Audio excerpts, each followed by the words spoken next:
And I'm delighted to introduce our dear brother Ekai Joel Kreisberg to deliver the Dharma talk today on moving on with the precepts.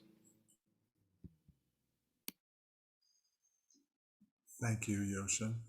Thank you, everyone. And thank you, Zenshin, for that wake up in my body.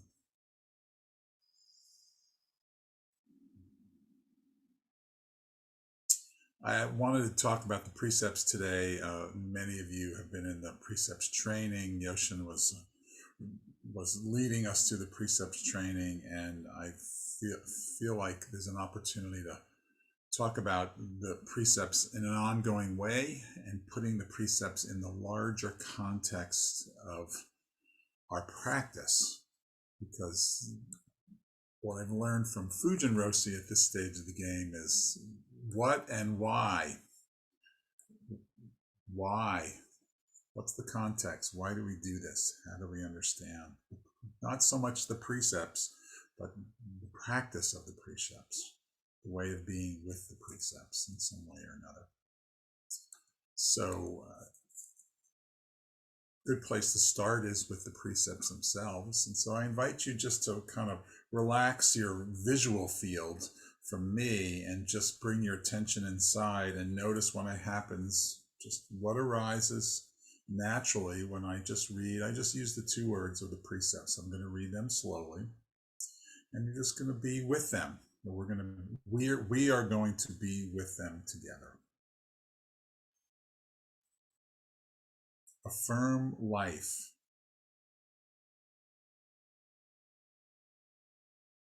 Act generously.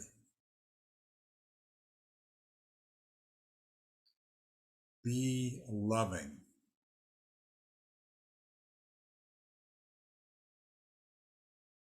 Manifest truth.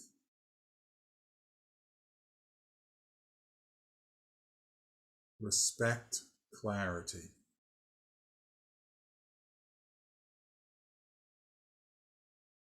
Honor silence.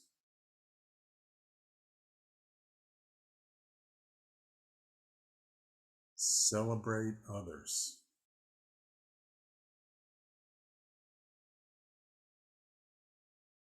Be giving.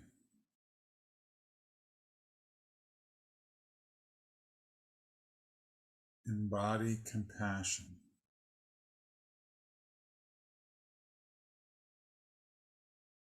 Steward the earth. Manifest this way.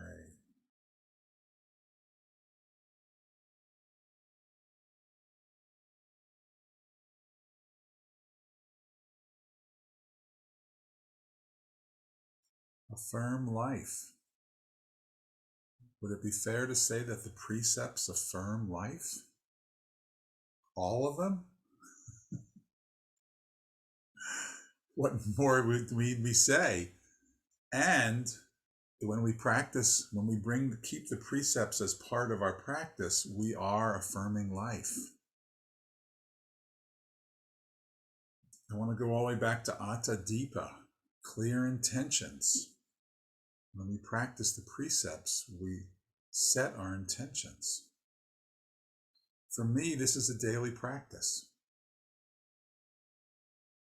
So what we just did, I do every day as part of my meditation. I do it at the end of my meditation. So I meditate for whatever period that is. And then before I leave, I sit with the 11 precepts. That's all I need to remember. I don't need the book. You probably don't need the book at this stage either. But it's just a daily practice because that by itself is affirm life. And it's setting my intentions. I think I got that from the Dalai Lama. Dalai Lama says, you wake up and you set your intentions. What's important?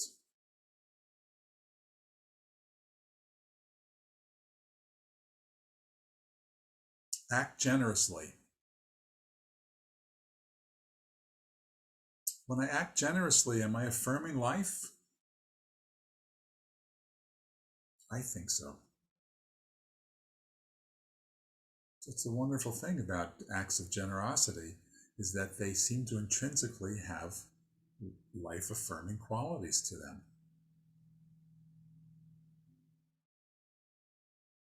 Be loving.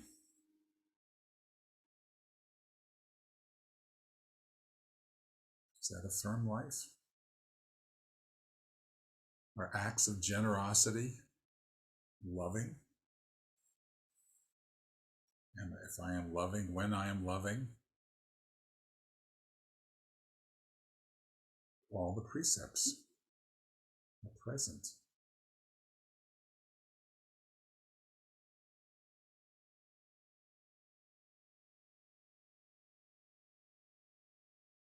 Manifest truth. Manifest truth offers us an opportunity to take one step up and out to set the context for the precepts themselves.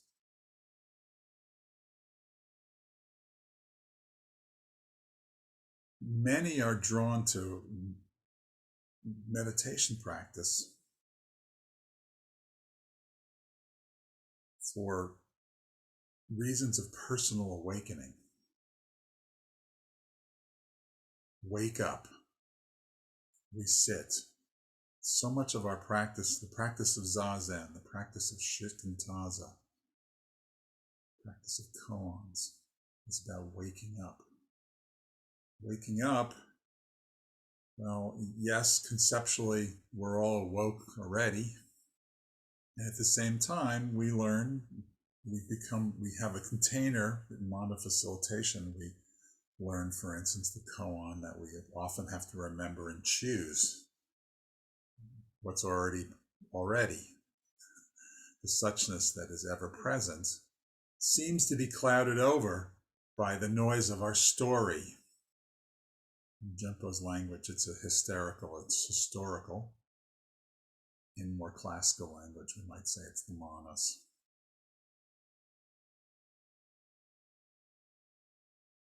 So we practice Zazen, we sit, we go on sesshin, we come to Sunday Sangha, we go to virtual Zendo to practice stifu, shutting up, being present with the wondrous nature of everything that's already present for us.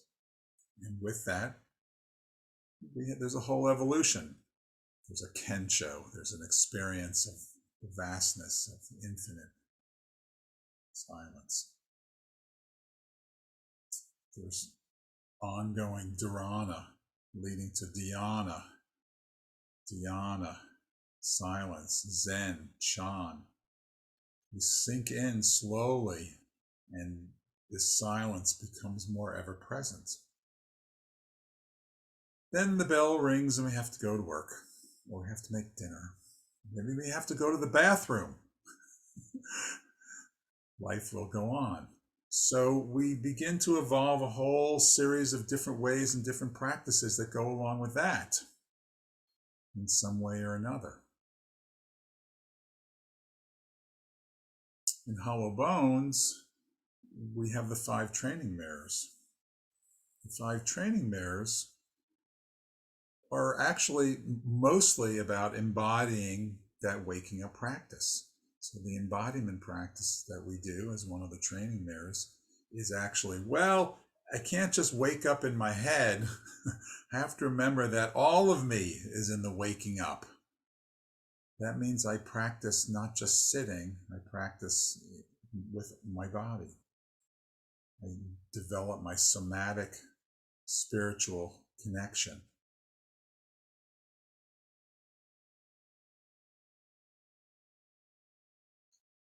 Somewhere along the way, we might get triggered. Emotions arise, and Junpo's teachings is that too is a moment for awakening. Emotional koan work, another practice mirror.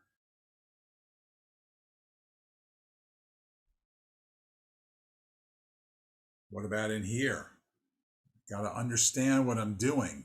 Right understanding the first of the Eightfold Path.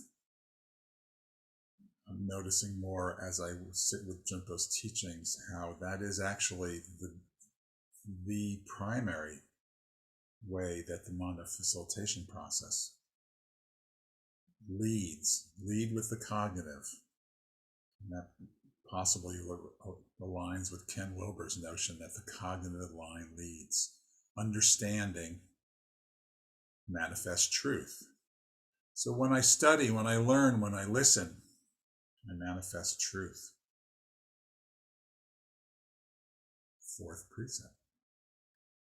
So far, all what I've just described, though, about the awakening process, body, emotions, mind, that's three of the limbs, the mirrors, I guess I should say.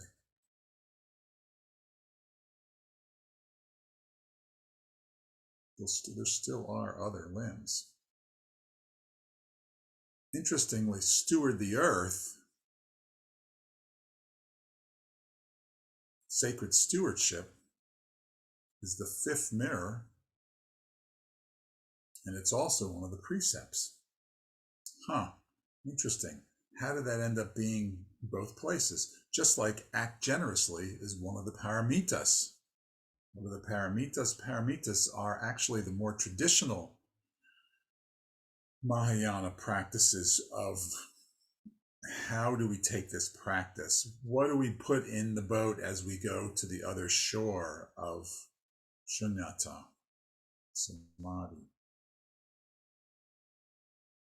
So there's something different about that, because it's actually how I show up. Sacred stewardship. I'm going to read the 10th precept. I hold sacred this planet Earth. I seek to understand nature's interconnections, celebrate my own interdependency. I work toward achieving a lifestyle that gives more back to the earth than I take from it. I celebrate my own interdependency. So actually, interestingly, unlike the somatic practices of embodiment, my sitting on the cushion, sacred stewardship, similar to the precepts, is about how I relate to others, my interpersonal. I bias toward Ken Wilber's 4-quadrant perspective, so I would say that rather than being in the upper quadrants, we're actually in the lower left interpersonal quadrant. Right? How do I relate to the Sangha? And it's not the Sangha, it's my relationship to the Sangha. It's the difference between interpersonal and intrapersonal. Intrapersonal is my own relationship to it, to us, to the we space. So to me, the precepts are in that particular space. That's what the practice is. So that's actually about showing up, growing up. I skipped cleaning up because actually that's a little bit somewhere else, but you got to clean up to show up and grow up. So the precepts are our way, and it's not about awakening. It's about how we take whatever level of awakening we are in and actually show up with it. In traditional Buddhist terms, that's sila. In the paramitas, that's sila. That's the ethical practices. So I'm bouncing around a little bit between all these, Buddhism loves to have numbers of things. Right? The 5 practice mirrors is this practice, and how come the precepts aren't in there? Because actually that's not what those practices are about so much. They overlap. But the precepts are about my own relationship with everybody and everything. So it's a different piece of practice than the 5 practice mirrors. It's a different commitment. Something else. And for me, very important. So it's a daily practice. And I invite all of us, because I know there's folks listening here, but there will people be watching this particular talk, to set your intentions each day in relation to how you show up for everyone. And in that way, I can best manifest truth. Because the truth is, we are not separate. The truth is, the I is just my story.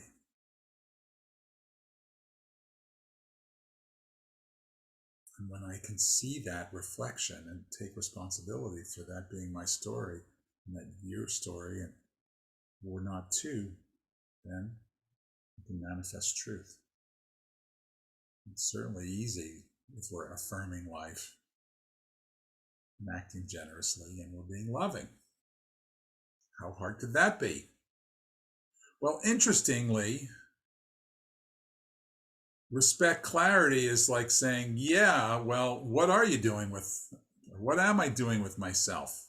Traditionally, that is, don't take intoxicants. But in the postmodern world, intoxicants seem to be much more ubiquitous in things like our phones.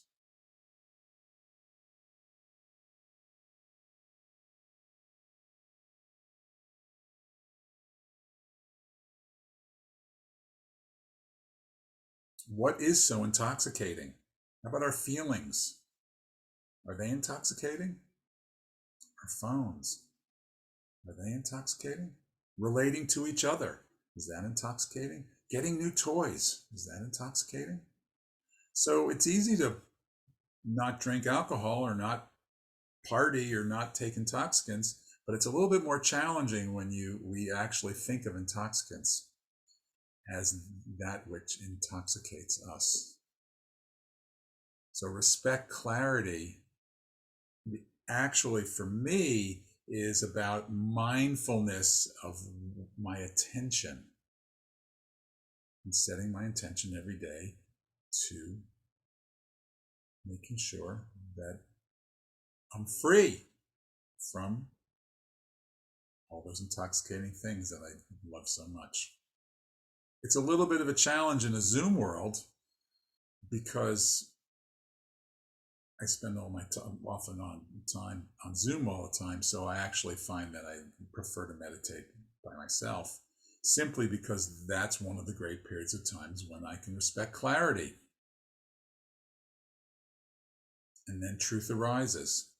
And in that way, I'm acting generously for myself, and I'm being loving for myself, and I'm affirming life for myself. So interestingly, this one actually has much more to do with me and how I can show up for everybody. No one else is, it doesn't matter what you're doing with your intoxicants. It's what I'm doing with my intoxicants. Which is easy if I can honor silence. But it's interesting because honor silence actually in the traditional form has to do with the way we treat each other. I'm read this one. I see it.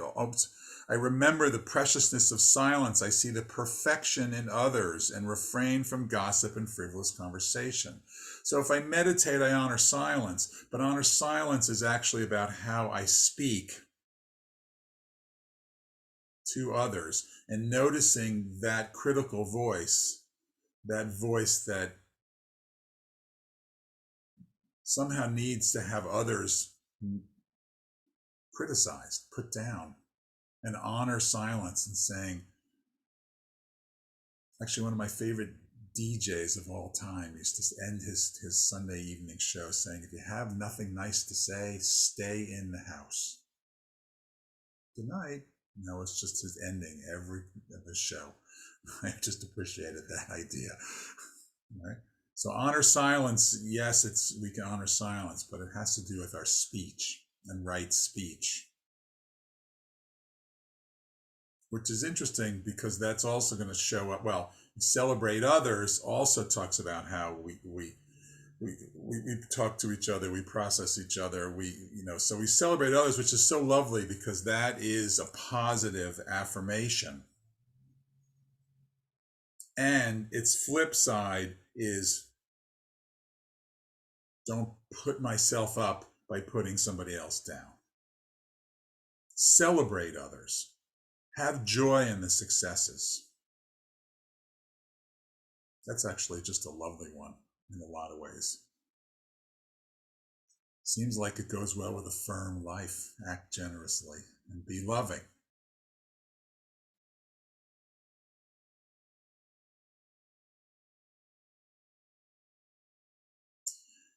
Be giving. It's often feels a bit like act generously. And at the same time, there is a subtle change in be giving, because it has to do with selfishness and withholding and not wanting to add to the suffering. The last line, I do not add more suffering to the world, right? So be able to discern my gifts. Generosity is, in a way, just open giving shows up. But in be giving, it's, well, what is the gift that I bring? Discerning those gifts, recognizing.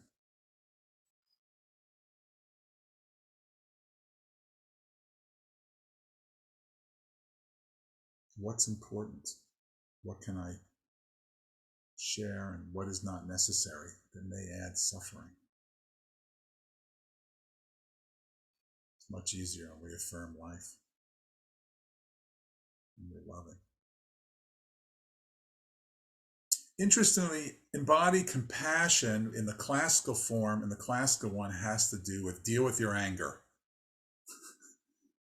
Interestingly. And anger is an ego. Anger is separation.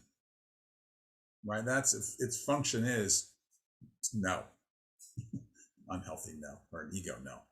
Right? So embody compassion is when I notice my ego separate, when I notice my ego saying boundary, where's the opportunity to act compassionately? Well, you can affirm life, you can act generously, you can honor silence, celebrate others. And Junpo's unique offering was steward the earth. And in this time, in this day and age where we are seeing the very clearly the effects of the mistreatment of the corporal body of this earth that we are at one with, whether we want to know that or not. This commitment to balancing and recognizing how we show up in relation to one another and how we show up in our world matters. It's so important that it got into the 5 practice mirrors, which is where I got off of listing all 5. That was the 4th one that I listed. Because in Hollow Bones, it's a commitment to see that the Mahayana commitment is, we're all in this not two, so we offer our service to all beings, and all beings is all of this beautiful, gorgeous planet that is teeming with life and self-organizing to keep us in that band where we can be alive. So we steward the earth. We affirm life, all life, even the disease life that serves us in helping us understand and helping our systems learn and grow and change.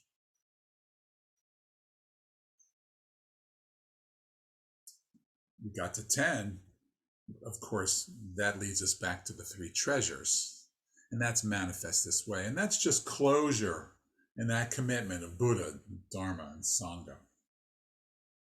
So for me, the precepts and the opportunity of the precepts is to return to them as a regular practice, as my commitment toward the interpersonal, toward the Sangha, toward being committed to being a member of the global, local community, and to see that I can set my intentions every day, affirm life,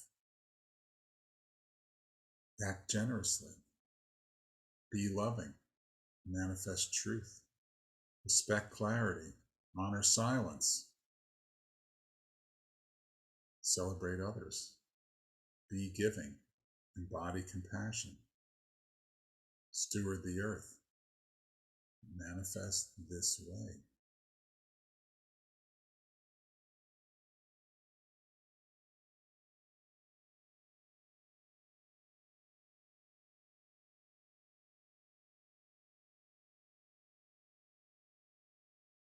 Thank you.